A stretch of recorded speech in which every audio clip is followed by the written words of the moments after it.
Salut les pêcheurs, alors aujourd'hui on va parler d'entretien pour le matériel de pêche. Super simple, la plupart des gens vous savez que quand vous allez à la pêche, il faut rincer son matériel à l'eau douce après chaque utilisation en mer, puisque la mer c'est salé et que le sel va rester sur votre matériel et va tout rouiller. Donc la canne et le moulinet entier sous la douche. Mais vous oubliez quelque chose, c'est que quand vous avez rincé votre matériel, donc à l'eau douce sous la douche, tranquille, au jet d'eau dans le jardin, vous pensez que vous avez retiré tout le sel. Mais non, moi aussi je me suis fait avoir au début. Ce qui se passe, c'est que quand vous rincez, au bout d'un moment, je m'étais aperçu, dans le long terme, j'avais des petits points verts, tac, tac, tac, à certains endroits de mon moulinet. Et je ne comprenais pas pourquoi je rinçais mon matériel à chaque coup. Parce qu'en fait, ce qui se passe, c'est qu'il y avait des petits cristaux de sel qui restaient sur le moulinet, malgré le jet d'eau qu'on passait dessus. En fait, ces petits cristaux de sel restaient collés sur le moulinet. Et eux, si on ne les retire pas, ils vont commencer à s'infiltrer, à se souder avec la matière et après, une fois que c'est installé,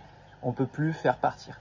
Donc, l'idéal, si vous voulez vraiment bien rincer votre matos, c'est de le rincer à l'eau douce et juste après, de prendre un torchon humide ou une microfibre et de bien rincer tout le matériel. Ça ne sert à rien de mettre 40 milliards de produits, l'eau douce, le torchon humide pour faire partir les cristaux de sel, c'est parfait. Et en faisant ça, vous allez voir, vous n'aurez pas de mauvaise surprise comme j'ai pu en avoir par le passé. Juste l'eau douce, un bon entretien le plus rapidement possible après chaque pression de pêche.